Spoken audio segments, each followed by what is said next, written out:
Eto na, mga kababayan ko, this is it, mga kapatid. Magandang balita po ito, mga kababayan. Hello po sa inyo, Tita Lily Ragasa. You're not late, okay lang yan. Si Tita Lily. Eto, mga kababayan ko, babalita ko na po sa inyo. Magandang balita po ito, mga kababayan ko. Dahil, mga kapatid, ay aprobado na at napirmahan na nga po ni Pangulong Bongbong Marcos yung 500 billion pesos na pondo para sa mga kababayan nating mga mahihirap. Abay, malaking tulong po ito, mga kababayan. Ito po, mga kapatid, oh. Ayan. Sabi po dito, mga kababayan, maliwanag pa po sa sikat ng araw, mga kapatid, sabi po dito, 500 billion. Ayan na, billion sa mahihirap na pamilya. Ito'y panayam daw ni House Speaker Martin Romualdez.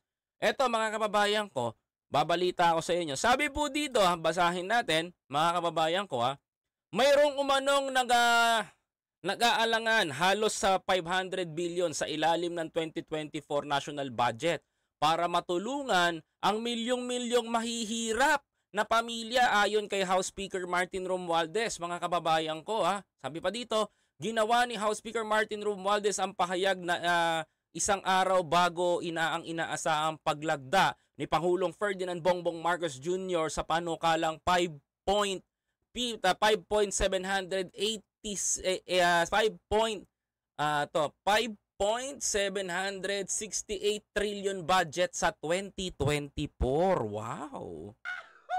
Ay, taray. Pag iba nakaupo dyan, winaldas yan. Buti na lang Marcos, mga kababayan.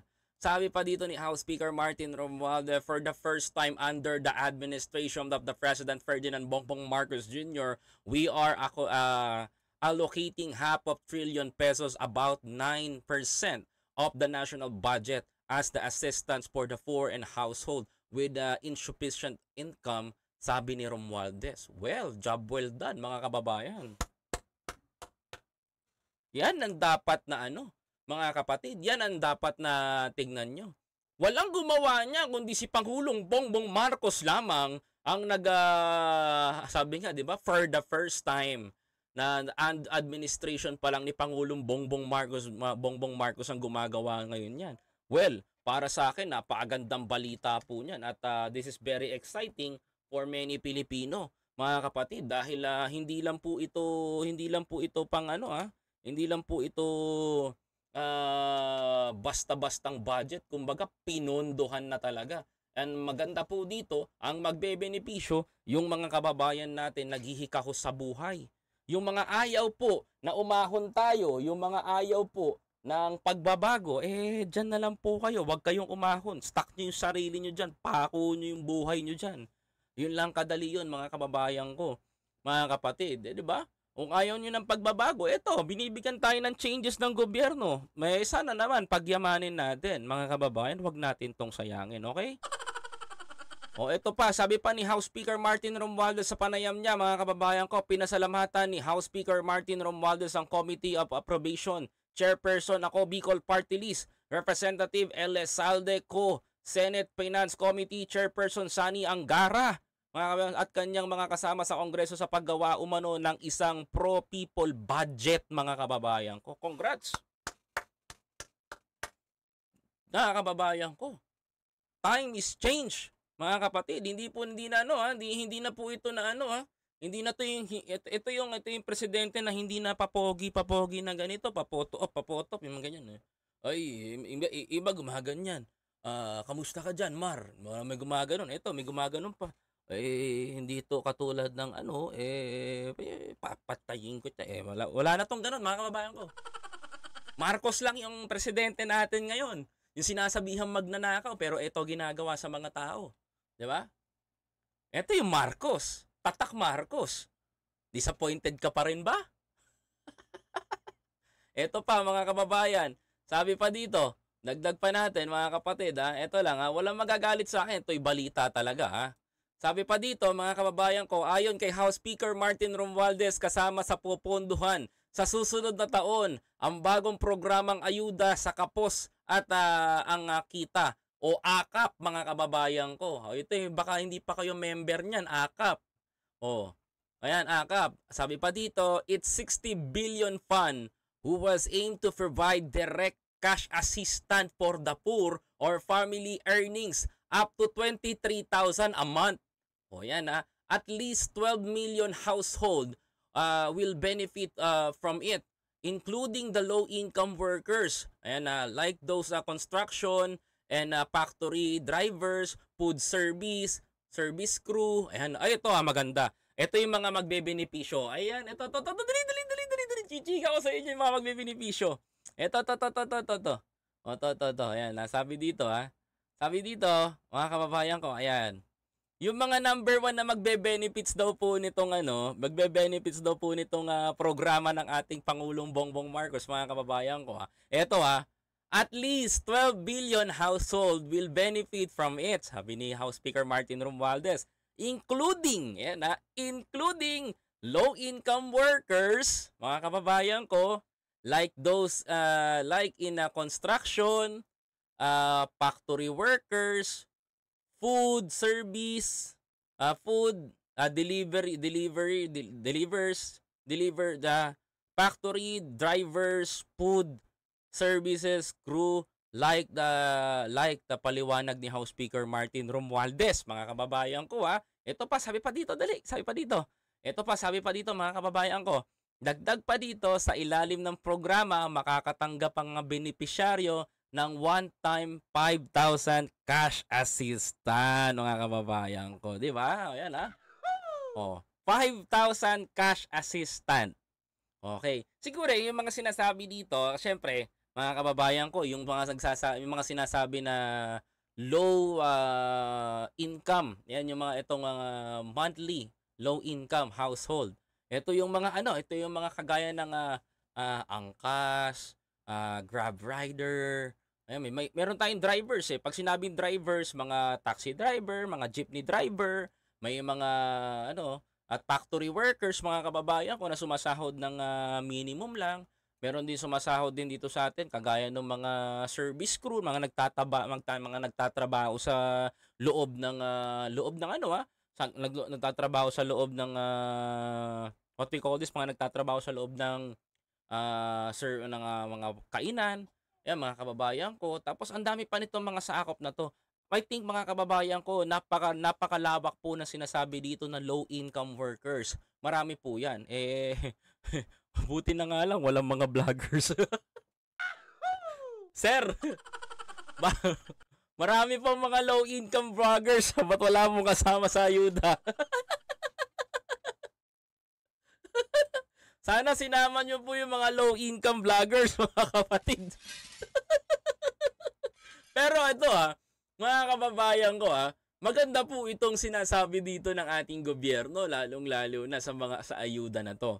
Malaking tulong yan para sa mga kababayan nating Pilipino, lalong-lalo na ngayon. Pagdating ng January, alam natin, kumbaga sa Chinese, ang ghost month is August.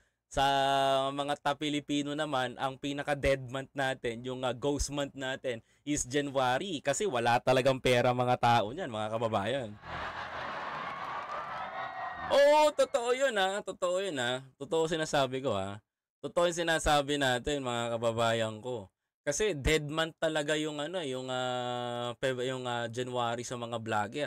Kahit ako, ghost month ko yan sa aking channel. Ghost month ko talaga ang January kasi mababa po talaga, walang advertisers masyado. So mabawi kami niyan February, March, April, May hanggang June, July. Ganun ang namin, atake namin. Kaya nga ngayon, mga kababayan ko, nagugulat ako Alam nyo ba kung bakit ako nagugulat Tignan nyo naman, mga kapatid Diyos ko po, Diyos mio, marimar, di ba? Kasama na po yung mga kababayan natin na low income na makakatanggap ng benepisyo mula sa ating gobyerno. Ngayon, mga kababayan ko, may mga question ba kayo na dapat ba nating uriratin dito, mga kababayan ko? Itong 5.5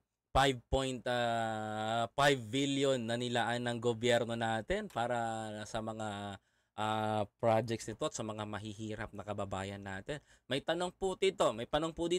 Dapat nga bang tulungan ng mga Pilipino na umangat, pataasin hindi nagyayabang. Tignan nyo ang programa Kalingap Vloggers 028. Pinahahayag po ng mga tumutulong o umaakyat sa bundok. Opinion nyo po yan. Sabi naman dito, Ma'am Edith Domingo, hoy, buisit ka. Naninira ka kay PBM, lumayas ka. Yan, ako yung channel na, sino ba yung channel na yan? Nagkakabangayan na. Eto na, sabi nito, idol, hello po sa inyo. Ayan, baka may katanungan kayo, meron ng subway sa Japan gumastos na not digong. Ano ba? Ikang question dito, pabor ba kayo na pabor ba kayo na mabigyan yung mga kapwa nating Pilipino ng ayuda, lalong-lalo na sa ganito? Baka hindi kayo pabor. Baka hindi kayo pumapabor, mga kababayan, na dapat po papabor kayo dito. Kasi saan ka pa? Ang Pilipino, ang Pilipino minsan alam niyo sa totoo lang minsan ang mga Pilipino ganito. Ito, tapatan tayo Pag may narinig kayong ayuda na galing sa gobyerno, minsan ang iniisip nyo, ay sana all, ay sana siya lang. Bakit siya lang? Wala ako. Oo, totoo to Bakit hindi kami kasali? Bakit ito lang mga to ang binibigyan ng gobyerno? Alam nyo po ba ito sabihin ko sa inyo Pag ako nakakakita ako ng mga ganito kagaganda na mga balita, ibinabalita ko po kaagad sa inyo. You know what's my reason kung bakit? Kasi gusto kong malaman ng mga kababayan natin na nag-i-improve ang ating government. May ginagawa pong maganda ang ating gobyerno. And this is the lesson kung bakit, mga kababayan ko. And ito yung gusto kong malaman ninyo. Tanggalin po natin to minsan. Minsan may nababasa ko yung comment May iba sa inyo na sasabi, bakit sila lang? Dapat kami din. Dapat mahirap naman din kami. Alam nyo po ba ito This is the lesson na gusto kong sabihin sa inyo. Sana wag tayo maging ganito. For example, mga kababayan ko, nanghuhuli ako ng alimango. Talangka. Sa alimango, talangka, nanguhuli ako. Habang nanguhuli ako, siniswerte ako na siniswerte. Napaparami ang alimango. At yung mga alimango talangka na ilalagay ko sa isang balde. Alam nyo po ba yung isang balde na yon, mga kababayan ko? Bilog. Mga kapatid. At meron tendency pwede silang makatakas. Mga kababayan. Kapag nilagay ko yung mga alimango, yung mga crabs, doon sa isang balde, mga kababayan ko, ano po ba sa tingin nyo ang gagawin ng mga alimango na to para makalabas? Kung titignan nyo at susumamuhin ninyo, mga kababayan ano po bang ginagawa ng mga alimango pag nilalagay mo sa balde? Tumatakas po, di ba? Gustong kumawala sa hirap. Gustong magkaroon ng magandang biyaya. Pag nagkaroon ka ng magandang biyaya, mga kababayan ko, minsan may taong ayaw ka nai-irritate sa'yo. Tama ako, mga kababayan ko. Alam nyo po ba yung mga alimango pag nilagay yung sa timba, mga kababayan, at nilagay mo doon at di mo nilagyan ng tali, kakawala yan. Di ba? May mga galamay yan, pumapanik ng ganon. Anong ginagawa ng kapwa nila alimango? Sagutin nyo po ako. Anong ginagawa ng kapwa nila alimango? Sinisipit yung mga paa ng kapwa nila alimango. What I mean is, most of the people, kapag nababasa ng ganito, nababasa ko kayo dyan minsan meron tayong crab mentality na tinatawag. Opo, crab mentality. Why? Mga kababayan ko, imbis na matuwa tayo, iba dito sa comment section, sila lang, kami din dapat.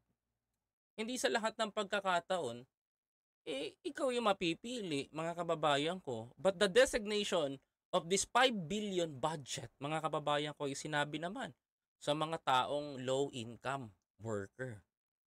Mga kababayan ko.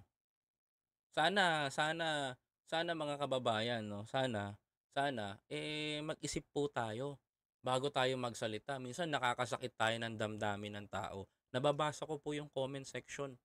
Wag naman po sanang ganun. No? Wag naman po sana na porke merong ganito.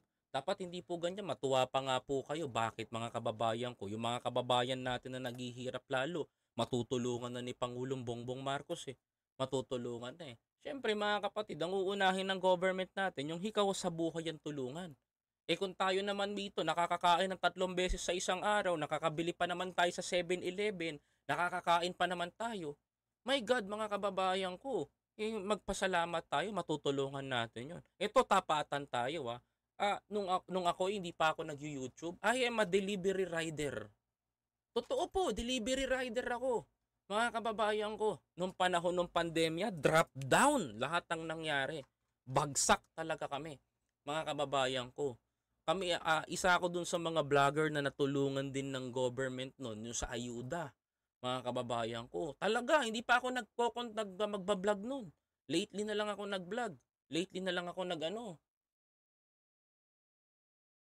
lately na lang ako nag-vlog. Lately na lang ako nung panahon nung Manila Bay Days, binuhay ko lang ulit yung YouTube ko. Pero tandaan nyo, maraming nanonood sa akin na food panda dito. Maraming nanonood sa akin ng mga mga rider dito ngayon. Napakahirap po. Kaya nakakatuwa kasi mabibigyan sila ng ayuda. Mga kababayan, biruin mo, nagdi-deliver ako mula dito sa Caloocan hanggang Las Piñas, 260 pesos lamang ampere. 'Di ba? Ang sama ng loob ko, pagod na ako, tas 200 lang ang kikitain ko. Ganyang kahirap po ang mga delivery rider. Kaya kayo, mga kababayan ko, isipin nyo rin po, may mas higit na nangangailangan po sa atin. May mas higit na nangangailangan sa ganyan na ayuda.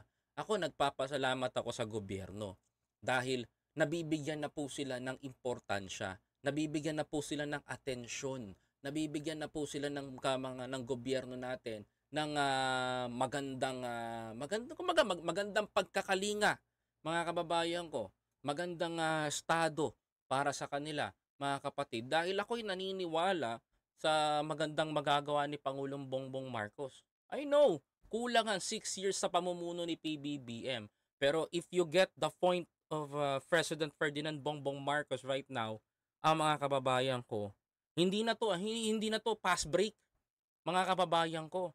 Hindi to double time lamang, mga kapatid. It's triple time niyang ginagawa, mga kababayan ko. Kung sa basketball, wala nang dribble, shoot, mga kababayan ko. Kung sa takbuhan sa marathon, fastest of the fast, mga kababayan ko.